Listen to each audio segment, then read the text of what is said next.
D'abord, je voudrais vous dire que je suis extrêmement honoré d'être votre invité. Je connais bien vos travaux depuis longtemps et je suis très heureux de pouvoir m'exprimer devant vous afin de partager avec vous quelques-unes des réflexions qui m'ont conduit à présenter ce programme très ambitieux pour rétablir la sécurité dans notre pays. Alors, je sais que l'exercice prévoit un certain nombre de questions et donc ce que je voudrais peut-être proposer dans ce premier temps, c'est de vous livrer un peu les grandes lignes de la vision qui est la mienne et puis bien sûr ensuite de répondre sans aucune langue de bois particulière à toutes vos questions. Bon, d'abord un premier point qui est à la fois le résultat de mon expérience de responsable politique national, mais aussi de maire de Meaux. J'observe qu'en réalité, nous sommes arrivés, et c'est un ressenti très puissant de la part de nos concitoyens, toutes sensibilités politiques confondues, à un mot qui est répété partout, qui est le mot de vulnérabilité. Le sentiment que notre pays est devenu vulnérable au sens large du terme, sur le plan économique, mais aussi, bien sûr, en termes de sécurité. Et la vraie question, c'est de comprendre comment on en est arrivé là, parce qu'après tout, ce n'était pas écrit à l'avance que la France, instruite de ses siècles d'histoire, devienne à ce point vulnérable sur ces questions de sécurité. Mon point de vue est qu'on a baissé la garde. Et qu'on a baissé la garde, toute sensibilité politique confondue, la gauche bien sûr, ce n'est pas son ADN premier, mais la droite aussi. Et ça, c'est évidemment ce qui me paraît devoir être l'un des grands enjeux de cette primaire. Pourquoi est-ce qu'on a baissé la garde? Parce qu'on a été assez largement dominé par l'idée selon laquelle le problème de sécurité n'était pas, et de justice, bref, les missions régaliennes de l'État, ça n'était pas un problème de moyens et ça n'était pas un problème d'effectifs. Et que dès lors qu'on réduisait les dépenses publiques, eh bien, il fallait que la sécurité, la défense deviennent de plus en plus des variables d'ajustement pour surtout préserver ce qui apparaissait comme l'exigence du court terme, la dépense sociale. Moyennant quoi, nous sommes arrivés à quelques chiffres que vous connaissez par cœur. La France compte 2 fois moins de magistrats que la moyenne des États partis au Conseil de l'Europe. Il en est de même pour les places de prison. Et surtout, ce chiffre qui est peu sorti, mais que je voudrais vraiment partager avec vous, parce qu'il me paraît très, très symbolique de l'état de notre pays. Aujourd'hui, les dépenses sociales, c'est 33% du PIB. Les dépenses dédiées à la sécurité au sens large, c'est 3%. Ça en dit long sur ce qu'est devenu, dans l'esprit des gouvernants, le rôle et la place de l'État, et c'est, à mon sens, à l'inverse de ce qu'il convient de faire. Et s'il a été de bon ton pendant longtemps de considérer M. Hollande et Mme Taubira comme les responsables, pour ne pas dire les boucs émissaires de cette situation, l'honnêteté m'oblige à dire que la situation est bien plus ancienne en réalité, car c'est un choix qui est le choix des grands politiques de notre pays depuis les 20 ou 30 dernières années.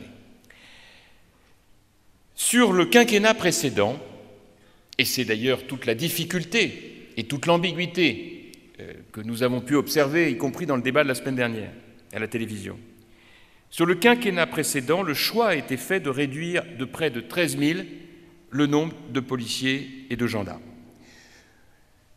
La droite a supprimé 43 000 postes dans l'armée. Et la justice n'a pas connu, c'est le moins que l'on puisse dire, d'augmentation significative de ses moyens. Pour autant, on ne peut pas dire que c'est parce que la menace n'était plus là et que, comme je l'ai entendu, il n'y avait plus eu d'attentats. La vérité, c'est que depuis le 11 septembre 2001, c'est tout le monde occidental, et d'ailleurs tout le monde tout court, qui est menacé par le terrorisme. Et à supposer même qu'on mette de côté le terrorisme, il y a quand même un événement qu'on ne peut pas passer sous silence, et c'est pour ça que je faisais référence tout à l'heure à mon mandat de maire de Meaux, qui est une ville de la grande banlieue parisienne, qui est le reflet de bien des difficultés que nous connaissons aujourd'hui en matière de délinquance, de communautarisme, d'islamisme radical et de précarité économique, c'est les émeutes de 2005. Et si, fort heureusement, tous les délinquants ne deviennent pas terroristes, j'ai observé, comme vous tous dans le profil, que tous les terroristes ont à un moment ou un autre commencé par être des délinquants. Les émeutes de 2005, c'est le débordement de l'État, qui, ayant pas suffisamment anticipé depuis des décennies la question de la présence sécuritaire dans les quartiers, a conduit à cette situation. Dans cet esprit, je propose un programme qui repose sur un outil que je défends urbi et orbi, qui est celui du recours aux ordonnances, à savoir cet article de la Constitution qui est peu usité et qui pourtant, et vous le savez bien, est le seul qui puisse permettre d'éviter la procédure législative dont la longueur, 18 mois en moyenne, ne permet pas de porter des décisions efficaces et surtout de les appliquer tout au long du mandat. J'ai un programme qui s'adosse sur 15 ordonnances en application de l'article 38 de la Constitution que je trouve infiniment plus efficace à tout point de vue que la procédure des référendums à laquelle je ne crois pas du tout et qui, pour ce qui concerne le domaine qui nous occupe, viserait à 3 choses. La première, c'est une ordonnance de moyens. J'assume qu'il faut investir massivement dans les moyens de la sécurité et de la justice. Je suis d'ailleurs de tous les candidats le seul qui va aussi loin. 2 d'entre eux, Nicolas Sarkozy, François Fillon, considèrent pour l'essentiel que ça n'est pas un problème de moyens. Je considère pour ma part qu'il faut embaucher 50 000, je dis bien 50 000, policiers, gendarmes, magistrats, gardiens de prison, militaires. Je considère, deuxièmement, que cela doit s'adosser sur des mesures très importantes qu'il nous faudra prendre afin de permettre de repenser complètement notre politique de justice, avec derrière cela des moyens supplémentaires, je l'ai dit, je le développerai tout à l'heure, mais aussi l'idée que nous devons adosser une politique de construction de places de prison, j'en propose 20 000, et que nous devons ajouter à cela une reprise complète des moyens pour la justice, à savoir la question de l'aménagement des peines, suppression des aménagements et réductions automatiques, la fameuse réforme Dati de 2009, l'interdiction d'une remise de peine avant que les 2 tiers des peines soient accomplies, et troisièmement, le rétablissement des peines planchers. J'ai d'autres mesures en tête, naturellement, mais je l'évoquerai dans le cadre du débat. La deuxième ordonnance, elle est dédiée à renforcer notre arsenal antiterroriste. Sur ce point, je récuse complètement l'idée d'une juridiction d'exception, ça n'est pas le bon terme. Je préfère évidemment une juridiction spécialisée.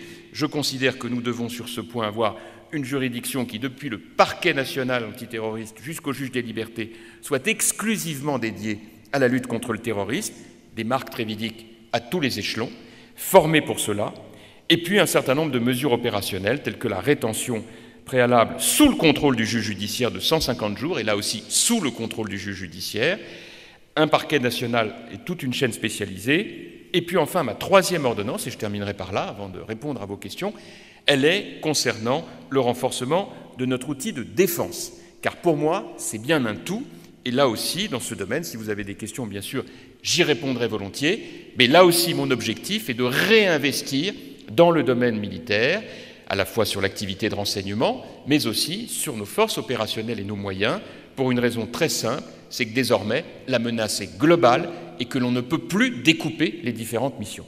Pour résumer, avant de répondre à vos questions et de rester dans le cadre de cette première introduction, premièrement, un outil de gouvernement totalement nouveau, qui est celui des ordonnances, dans l'esprit de 1958, non pas pour gouverner pendant 5 ans par ordonnance, mais pour décider immédiatement des 15 ordonnances que nous prendrons, qui seront applicables à compter de l'automne 2017, et dont l'objectif est de permettre de consacrer tout le quinquennat, non pas à savoir si on doit décider, mais à appliquer et à évaluer. Deuxièmement, un objectif de moyens massifs qui permettent de rappeler aux Français que la priorité, avant toutes les autres, c'est de rétablir la sécurité et de réinvestir les quartiers qui sont aujourd'hui les premières menaces. Et enfin, troisième élément, de donner par un certain nombre de mesures opérationnelles à notre justice de quoi s'adapter aux menaces nouvelles. Voilà pour résumer, et je reviendrai évidemment en détail sur toutes les propositions que je veux vous soumettre. Merci beaucoup. Merci, monsieur le candidat.